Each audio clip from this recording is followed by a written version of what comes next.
Palu yang Nagaraga sebagai solusi untuk Palu yang Madani. Palu yang penuh berkah itu adalah Palu yang kemudian mendapatkan restu dari penguasa langit dan bumi, dan mudah-mudahan itu ada pada Aristan dan Wahyudin.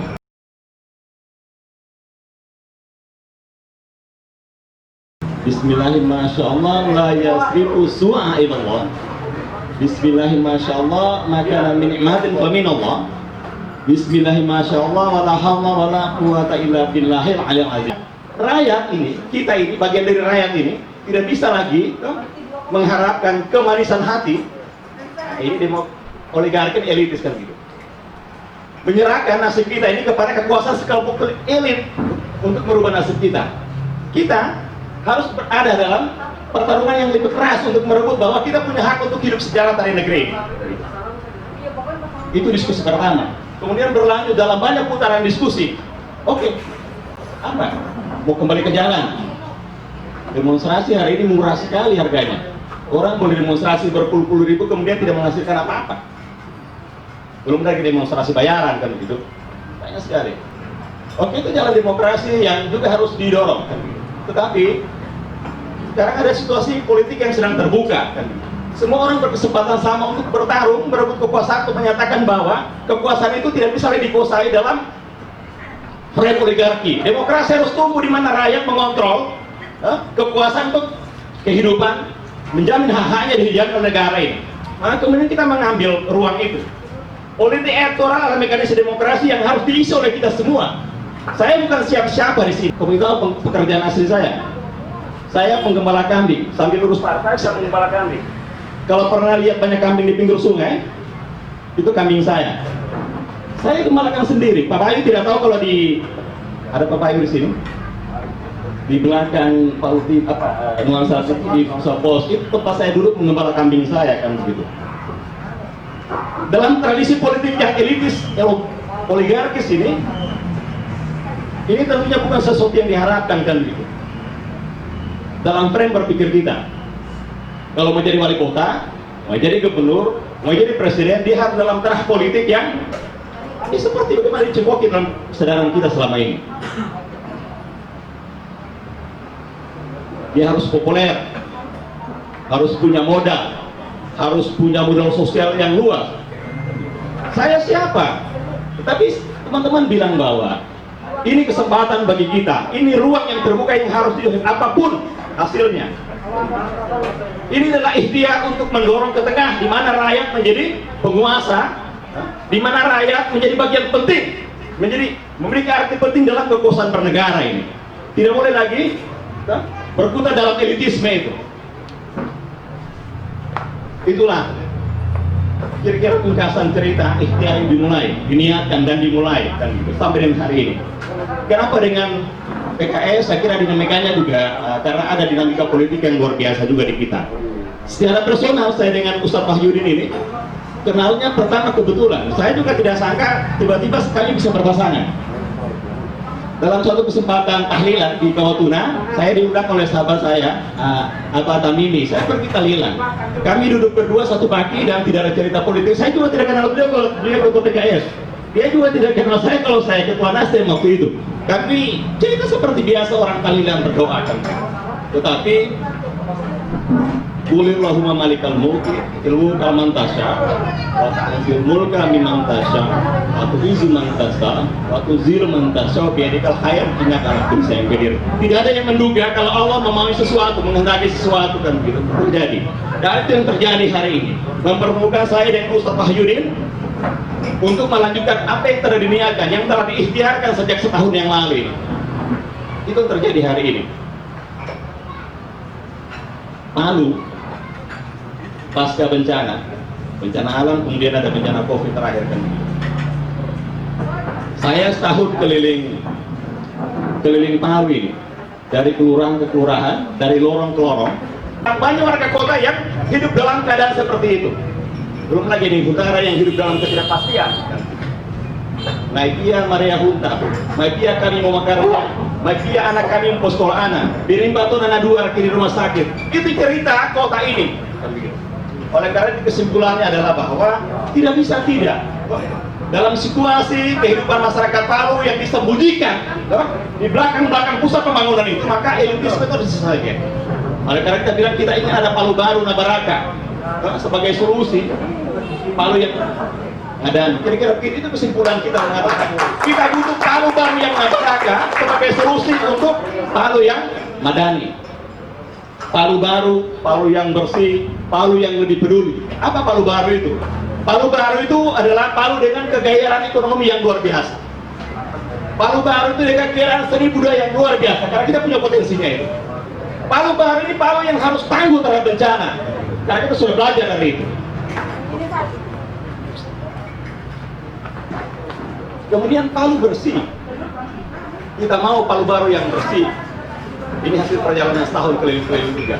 Kita mau Palu ini dibangun dengan karakter keagamaannya, bebas dari korupsi, kolusi, nepotisme, bersahabat dengan alam. Kita mau Palu dibangun dengan cara itu, cara yang menghargai kehidupan sosial, dia sesuatu yang penting dibangun sebagai masyarakat yang punya tanggung jawab untuk bisa hidup sejahtera bersama di Palu. Kemudian Palu yang peduli. Palu yang peduli ini adalah Palu di mana kita bisa memastikan hak-hak dasar kaum pinggiran utamanya. Ini hak kita ingin mengikhtiarkan kemakmuran, kemajuan bersama seluruh warga kota ini sebagai hak warga kota tentunya, dengan memastikan bahwa kaum pinggiran ini paling tidak hak-hak dasarnya dipenuhi oleh pemerintah. Negara hadir untuk memenuhi pendidikan yang baik, kesehatan yang baik, pekerjaan yang layak, perumahan yang sehat dan layak, ya seperti itu. Kenapa? Karena hari ini, sampai dengan hari ini, sampai saat saya sedang berbicara ini, di luar sana itu orang masih bilang, "Mai pira ranga Maria buta kan." Sedang saya bicara hari ini, di luar sana orang masih bilang, "Hei, kau di Panambu, ini utip." Sedang kita kumpul di sini, di luar sana orang masih bilang, "Lu pekerjaan." Itu yang terjadi, dan negara tidak hadir. Negara sibuk merias wajah kota ini seperti membedakan wajah-wajah kita nih, menyembunyikan bopeng-bopeng dengan beda-beda yang tebal kan begitu. Ini harus diserai oleh kita kan begitu. Oleh karena bisa, karena itu kemudian lahir inisiatif ikhtiar kita membangun dari pinggiran.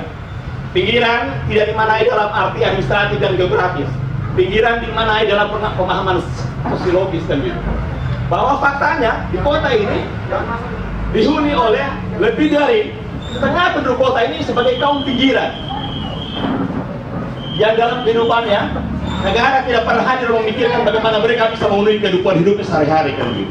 Maka kita ingin memulai itu. Nama saya lengkapnya Muhammad Wahyudin. Dulu masih kecil, saya biasa dipanggil Mamat. Ya. Lalu kemudian 1994 saya merantau ke Bandung, kuliah di sana, tinggal di asramanya orang Palu, asramanya orang Sulawesi Tengah, ya asrama Tora-Tora di Gang Wiranta. Ya saya kurang lebih 5 tahun tinggal di Gang Wiranta di asrama Tora-Tora. Sempat jadi ketua asrama di sana. Ya. Saya anak pertama dari 4 bersaudara. Sama dengan Pak Aristan, laki-laki semua. Ayah saya asalnya dari Parigi, kemudian kalau ibu dari Kawatuna. Ya, jadi sekarang tinggal di Kawatuna, sebelumnya di Jalan Tamrin depan sekolah. Ya, jadi insya Allah asli Kaili. Ya. Kenapa juga PKS tiba-tiba merapat kepada Nasdem? Ya. Kita sadar bahwasanya kota Palu ini kota yang majemuk, kota yang beragam, kota yang heterogen, ya. Membutuhkan adanya kerjasama yang lebih baik ke depannya untuk membangun wajah kota Palu, ya. Mau tidak mau harus ada kerjasama. Yang penting tujuannya adalah kesejahteraan rakyat. Bagaimana kemudian pemerintah itu betul-betul berpihak kepada masyarakat, ya. Pemerintah atau pemimpin dia bertanggung jawab pada dua, bertanggung jawab kepada Tuhannya dan bertanggung jawab kepada rakyatnya. Maka kami berikhtiar, kepemimpinan kami ke depan ya adalah kepemimpinan yang melayani masyarakat. mencoba hadir menjadi pelayan bagi masyarakat. Ada yang sudah titip pesan sama kami, ya, ada yang sudah titip pesan. Begini pesannya, kalau bisa, kalau terpilih nanti tidak usahlah pakai mobil atau beli mobil Alphard. Kata Pak Aristan, tidak apa-apa, kita naik Avanza saja gitu. Ya. Karena kita mencoba menghadirkan kepemimpinan yang betul-betul berupaya menjadi pelayan bagi masyarakat. Nah, jadi ini ikhtiar PKS ya, gabung dengan Nasdem. Ini juga sebuah keberuntungan dalam tanda kutip, keberuntungan bagi PKS. Kenapa? Karena dengan berkoalisi dengan Nasdem, ya, kita punya kesempatan untuk hadir di warkop, ya, hadir di warkop gitu. Kalau sebelumnya mungkin kami hanya hadir di masjid-masjid, ya, hadir dalam majelis-majelis taklim. Maka pada hari ini melalui koalisi dengan Nasdem kami hadir di warkop. Dan saya secara pribadi menyadari bahwasanya boleh jadi orang-orang yang berkumpul di warkop ini adalah mereka-mereka yang punya intuisi yang sangat brilian untuk membangun wajah Kota Palu yang lebih baik ke depannya. Boleh jadi dari warkop inilah timbul ide-ide cemerlang bagaimana menata masa depan yang lebih baik bagi Kota Palu. Karena apa?